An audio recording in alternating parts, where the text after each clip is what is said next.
ये मेरा सौभाग्य है कि आज इतने सारे पत्रकार एक साथ में मुझे मिल रहे हैं। बहुत सारे लोग मेरे पुराने परिचित के हैं और कुछ लोग नए भी हैं। मैं आपको ये जानकारी देना चाहता हूं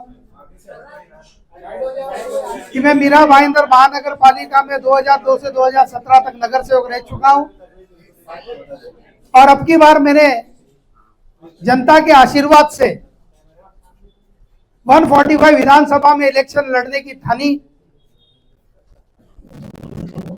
जनता का मुझे बहुत अच्छा प्रतिसाद भी मिला और मेरे पत्रकार भाइयों का भी बहुत अच्छा सहयोग मिला। मुझे मेरा साथ दिया उन्होंने। मैं एक स्वच्छ छवि वाला इंसान हूं। मेरे ऊपर आज तक कहीं भी 1 रुपए का भी करप्शन का दाग नहीं है। इसलिए मैं चाहता हूं कि मेरे माध्यम से आप लोग भी जनता से अपील करिए कि ऐसे स्वच्छ छवि वाले इंसान को अब की बार जिता के लाइए। मेरी दृष्टि काम करने की है। मैं दूर तक सोचता हूं और मैं एक इरादा लेके आया हूं कि मैं अच्छा काम करूंगा। मैं वादे नहीं करता हूं, मैं इरादा लेके आया हूं और ये बात सही है कि मैं काम करता हूं और काम करूंगा। मुझे अपने आप पे विश्वास है और जनता को मुझ पर विश्वास है और उम्मीद भी है मुझे 110% की मैं ही जीत के आऊंगा। अगर आप लोगों का कोई प्रश्न हो तो आप पूछ सकते हैं मुझसे। किस मुद्दे पे आप लड़ रहे हैं? किस मुद्दे पे इलेक्शन लड़ रहे हैं? मैं विकास के मुद्दे पे लड़ रहा हूं कि जो भी पिछले 20 साल से जितने आमदार थे उनका शहर में काम देखते हुए मुझे ऐसा लगा कि नहीं, विकास क्या है ये इनको बताना बहुत जरूरी है। शहर में हॉस्पिटल्स की समस्या है, बच्चों के प्लेग्राउंड की समस्या है, पानी की समस्या है, रास्तों की समस्या है। उत्तन में जिसको हमने पर्यटन क्षेत्र बनाया है वहां एक डंपिंग ग्राउंड है। डंपिंग ग्राउंड एक ऐसे जगह पे होना चाहिए जहां पर पॉपुलेशन नहीं रहे। आज उत्तन के लोग इतने त्रस्त है, एक पर्यटन क्षेत्र हमने बनाया, उसको हमने डिक्लेयर किया है कि गोवा मिनी गोवा है ये और वाकई में खूबसूरत जगह है, लेकिन उसको डंपिंग ग्राउंड बना के उसका पूरा सत्यानाश किया है। इस मुद्दे पे आज तक किसी ने भी विधानसभा में आवाज नहीं उठाई। मेरा ऐसा मानना है कि मुझे एक बार विधानसभा भेज के देखिए, मैं पूरी कोशिश करूंगा कि डंपिंग ग्राउंड कहीं एक ऐसे जगह पे होना चाहिए जहां पर पॉपुलेशन नहीं हो। और दूसरी बात, जितनी भी पुरानी इमारतें हैं जो आज उनको एफएसआई नहीं बढ़ा के देने की वजह से वो रीडेवलपमेंट नहीं जाती है, उनका क्या दोष है मुझे बताइए। 50-50 साल से ये बिल्डिंग में यहाँ लोग रहते हैं, गरीब लोगों ने ये बस्ती बसाया है, लेकिन उनको एफएसआई बढ़ाकर नहीं मिल रहा है। तो सरकार का कोई नियोजन तो होगा ही जो ये आमदार लोग नहीं पूरा कर सके। अभी खारी गांव की बात करता हूं मैं।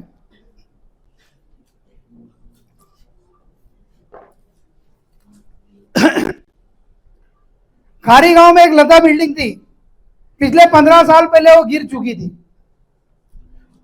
सरकार के नियम में नहीं बैठता है कि उसको रीडेवलपमेंट कर सके, कि उसको एफएसआई नहीं मिल रही है और यहाँ के आमदारों ने कोशिश भी नहीं की। आमदारों ने कोशिश भी नहीं की। अगर ये प्रोविजन करते थे इनके लिए तो इनको 4-4.5 का एफएसआई मिलता था तो कोई रीडेवलपमेंट में लोग जाते, या वो सेल्फ रीडेवलपमेंट में भी जाते थे। आज वो 15 साल हो गए, वो लोग त्रस्त है। इलेक्शन के टाइम पे ये मुद्दा उठता है और बार बार कहा जाता है कि घर दो घर दो घर दो। अरे तुमने कोई प्रोविजन रखा है उनको घर देने का तो ये बताइए। सरकार से कुछ मांग किया है कि जितनी जर्जर बिल्डिंग है, जितनी चुनी बिल्डिंग है, महानगर पालिका दुनिया भर के नियम कानून दिखाते, मेरे ख्याल से 40 साल के ऊपर की जो भी बिल्डिंगे हैं उनको कोई कायदा कानून नहीं लागू होना चाहिए। ये सब ग्राम पंचायत के टाइम की बिल्डिंग है तो उनको 1 विंडो 1 सेवा करके उन्होंने इसका प्रस्ताव पास करना चाहिए और ये काम मैं करा के दूंगा यहाँ के छोटे लोगों के लिए, गरीब लोगों के लिए। जीतने के बाद किसको प्रायोरिटी रहेगी? प्रायोरिटी क्या रहेगी आपकी? किस काम के ऊपर? मैंने जितने मुद्दे बताया, सूर्या डैम का पानी 10 साल से आता है, आ ही रहा है, आज तक आया नहीं है। सभी कहते हैं कि पानी आएगा आएगा, 218 MLD पानी आएगा। मुझे ये बताइए, शहर की इंफ्रास्ट्रक्चर की स्थिति क्या है?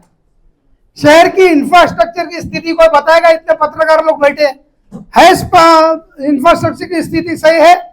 ना रोड का ठिकाना है, ना गटर का ठिकाना है, ना पानी का ठिकाना है। शहर में 40-40, 50-50 माले की बिल्डिंगें बनती जा रही है। क्या यही शहर का विकास है?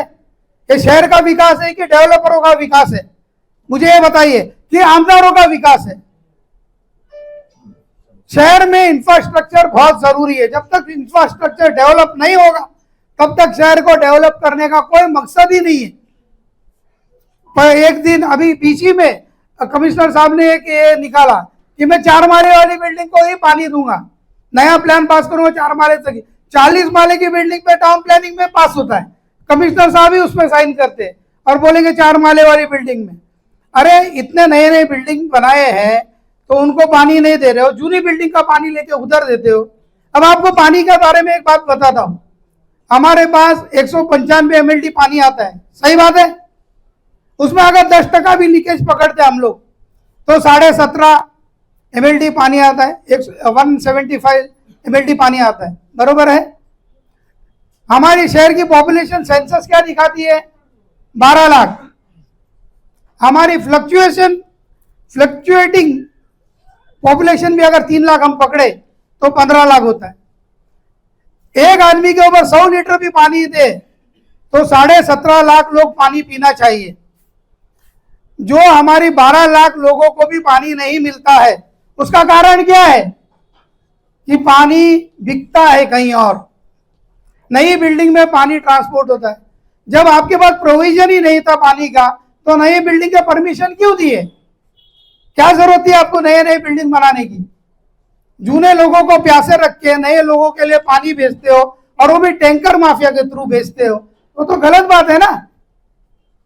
शहर का विकास करना है तो मेरे ख्याल से ये इंफ्रास्ट्रक्चर सुधारना बहुत जरूरी है। हमने कोविड में भी बोला था, अभी भी बोल रहे हैं, शहर में एक अच्छा कॉलेज बनाने की, गर्ल्स कॉलेज बनाने का किसी ने नहीं सोचा। बच्चे लोग यहाँ से पढ़ने के लिए नायगांव, उत्तन, सफाला यहाँ तक जाते हैं।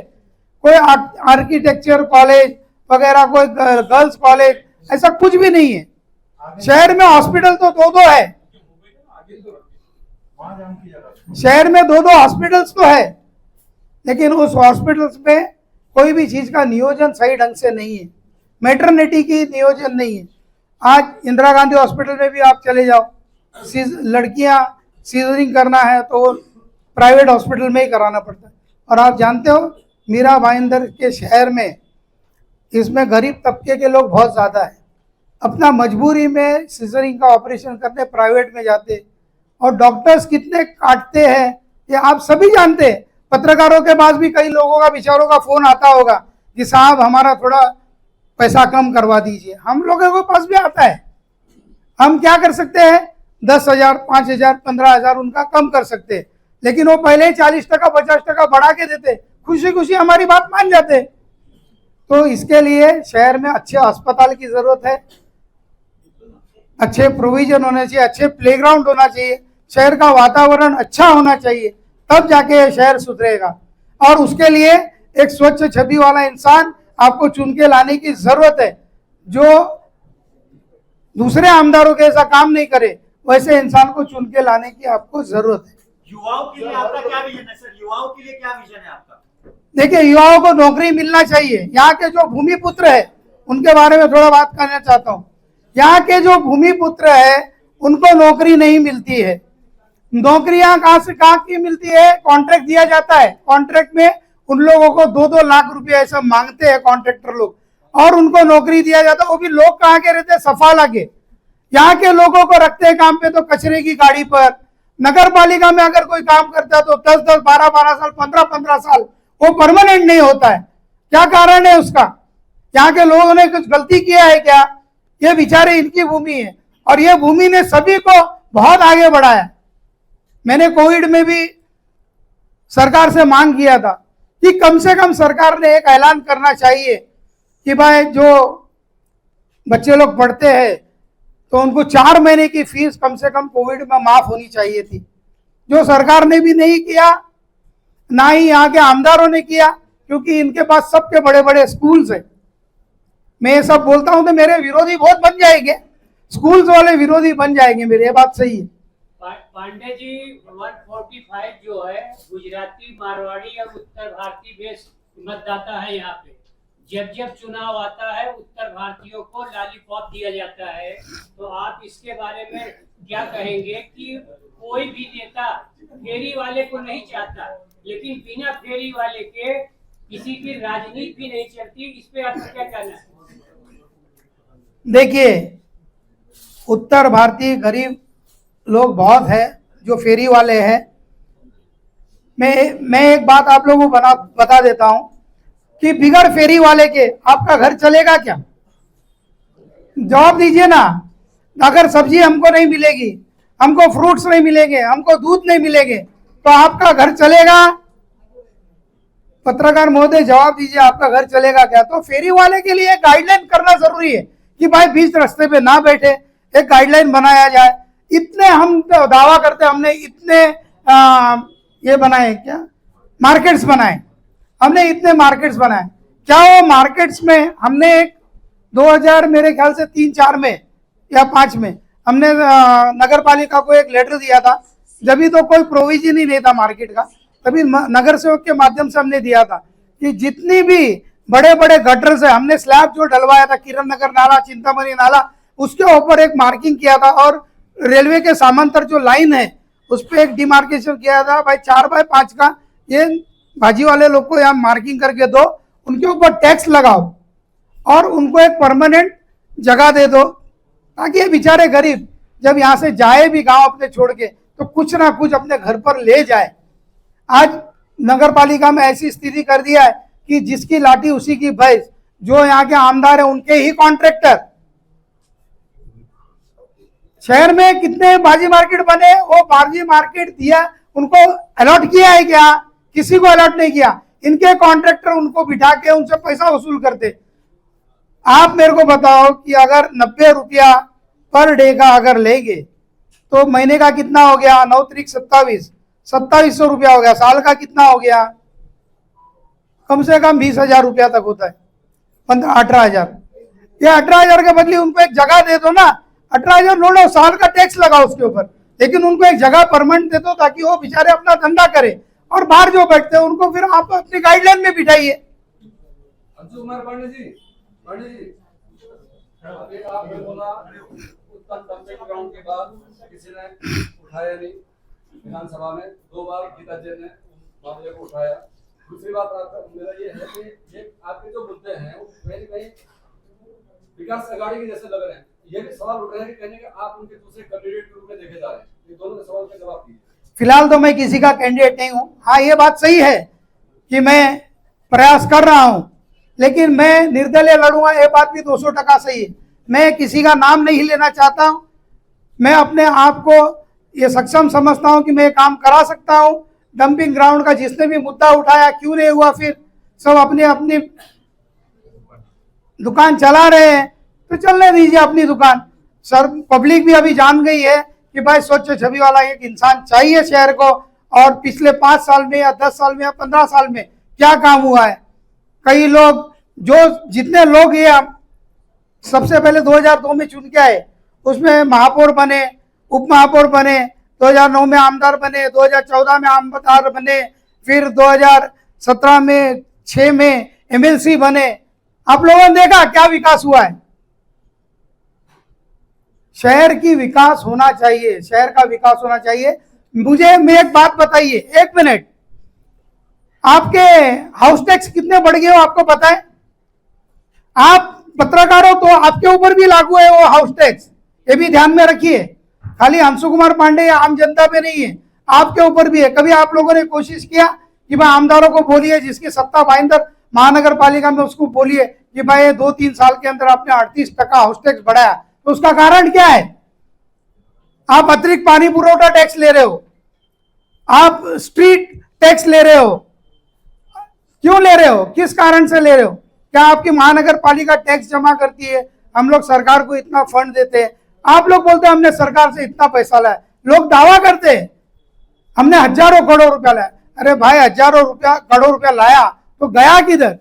इस शहर में मैंने देखा है 1-2 सेठ लोग ही थे, आज सारे के सारे उनके भी ऊपर चले गए, तो कहां से पैसा आया? हम तो 1990 से फैक्ट्री चला रहे, हमारी तो हिम्मत नहीं हुई। और दूसरी बात, अगर ये शहर में अच्छा काम करते तो क्या कोई दूसरा आदमी सोचता था कि भाई मैं भी इलेक्शन लड़ूं? कभी नहीं सोचता था। कि शहर का विकास हो रहा है तो कोई आदमी क्यों अपनी हिम्मत करे? और क्या जरूरत पड़ी? किसी को क्या जरूरत पड़ी? सर मेरा सवाल ऐसा है, शहर में ऐसी चर्चा है कि आप जो अभी अचानक चुनाव लड़ने का निर्णय लेते हैं तो सिर्फ और सिर्फ किसी पार्टी के नेता के कहने पर उत्तर भारतीय वोट काटने के लिए चुनाव लड़ रहे हैं। सवाल एक। दूसरी बात, अगर आपको शहर का विकास ही करना है तो 2 विधानसभा है, दोनों विधानसभा में से आपने 145 क्यों चुना, 146 क्यों नहीं चुना? वो मेरी मर्जी की बात है, वो मेरी मर्जी की बात है। मैं कहाँ लड़ूं कहाँ नहीं लड़ूं, उसमें आप लोग मुझे उस बात के लिए नहीं बोल सकते। पहली बात आपका जवाब देता हूं, अगर कोई भी माइका लाल के अंदर दम है तो आके इधर मंच पे बताए कि अंशु कुमार पांडे को ये नेता ने अंशु कुमार पांडे को खड़ा किया, उसकी मां ने दूध पिलाया, तो बताए आकर। ये मेरा चैलेंज है अंशु कुमार पांडे का। आप सालों से कांग्रेस से जुड़े हो, कांग्रेस के नगर सेवक भी रह चुके हो, तो कांग्रेस की में उम्मीदवारी मांगी थी क्या आपने? देखिए, मैंने 2 बार मांगा, 2009 में मांगा, मेरी टिकट काट दी गई।